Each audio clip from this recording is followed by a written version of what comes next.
Halo teman-teman semuanya, apa kabar? Semoga selalu baik ya. Pada kesempatan kali ini kita akan mempelajari tentang tahapan pertumbuhan pada manusia. Kita mulai saja ya. Kita akan bertumbuh lebih tinggi. Tubuh kita tentu mengalami perubahan bentuk dan ciri fisik. Pertumbuhan ini dipengaruhi oleh banyak faktor. Hal inilah yang menyebabkan adanya perbedaan tinggi badan, berat badan, dan cara berpikir kita masing-masing. Setiap manusia tentunya memiliki siklus pertumbuhan yang sama. Apa saja sih siklus pertumbuhan manusia itu? Yuk kita cari tahu bersama-sama. Yang pertama, masa embrio, janin, dan bayi. Setiap manusia memulai kehidupannya dari sebuah telur yang sangat kecil, lebih kecil daripada kepala peniti. Kemudian, telur berangsur-angsur akan berkembang menjadi bayi di dalam rahim. Di dalam rahim ibu, janin memperoleh nutrisi melalui tali pusar dan juga mengalami perkembangan. Nah, berikut gambar yang menunjukkan informasi mengenai pertumbuhan janin di dalam rahim ibu. Bayi yang baru dilahirkan biasanya akan menangis keras. Hal ini karena di dalam rahim bayi akan merasa hangat dan gelap. Ketika sudah berada di luar rahim, bayi merasakan lingkungan yang baru. Tetapi, tangisan bayi ini merupakan alat pendeteksi bahwa mereka sudah mulai bernafas sendiri menggunakan paru-paru. Berikutnya masa balita. Ini usia antara 0 sampai 5 tahun. Masa balita merupakan awal pertumbuhan dan perkembangan manusia setelah dilahirkan oleh ibu. Perkembangan fisik pada balita itu sangat pesat, seperti tengkurap, merangkak, berjalan, kemudian berlari. Perkembangan komunikasi terjadi seperti tertawa, berteriak, mengucapkan satu kata, dan berbicara. Hingga akhirnya terjadi perkembangan seperti memegang mainan, bertepuk tangan, belajar minum, dan makan sendiri. Berikutnya masa anak-anak. Ini usia 6 sampai 10 tahun. Pada masa anak-anak, rasa ingin tahu yang kita miliki sangat besar. Rasanya kita ingin mencoba dan mencari tahu hal-hal yang baru.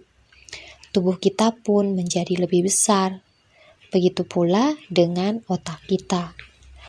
Pada usia ini kita mampu membedakan mana hal yang baik dan buruk serta benar dan salah.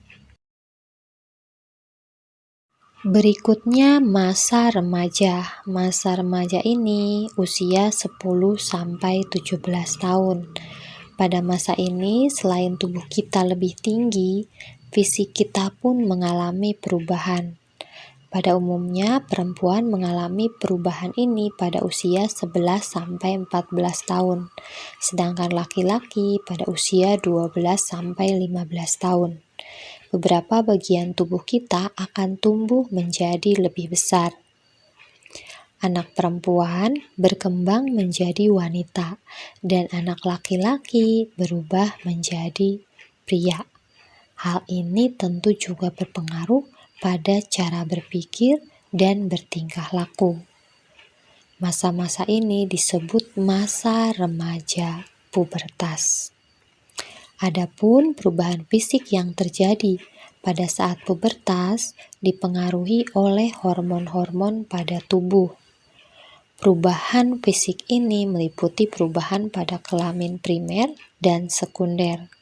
Berikut perubahan yang terjadi pada laki-laki dan perempuan. Kita mulai dengan perubahan yang terjadi pada laki-laki. Masa puber seorang laki-laki dimulai dengan berfungsinya organ-organ reproduksi. Masa ini ditandai dengan peristiwa mimpi basah, yaitu keluarnya sperma dari tubuh. Sperma ini dihasilkan oleh testis.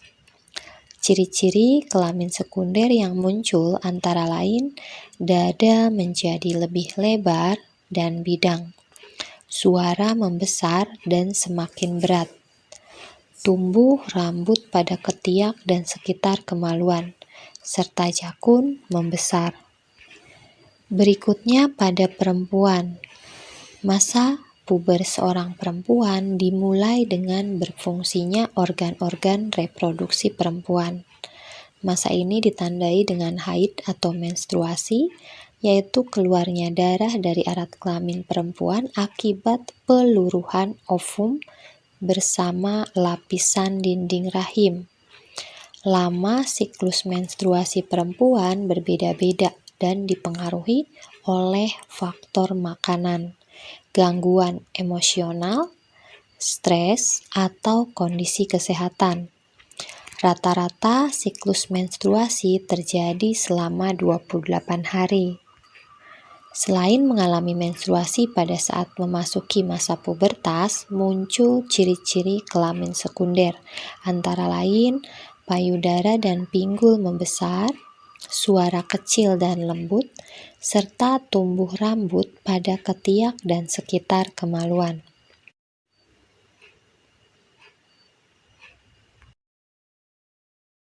Berikutnya masa dewasa. Masa dewasa ini berkisar antara 17 sampai 50 tahun. Pada masa dewasa, biasanya cara berpikir kita semakin matang. Kita mulai mampu berpikir rasional, mampu bertindak dengan lebih bijak. Biasanya pada masa ini, tubuh kita sudah tidak bertumbuh lagi secara signifikan, seperti pada saat masa peralihan dari anak-anak menjadi remaja. Berikutnya masa manula. Ini terjadi pada usia 50 tahun ke atas.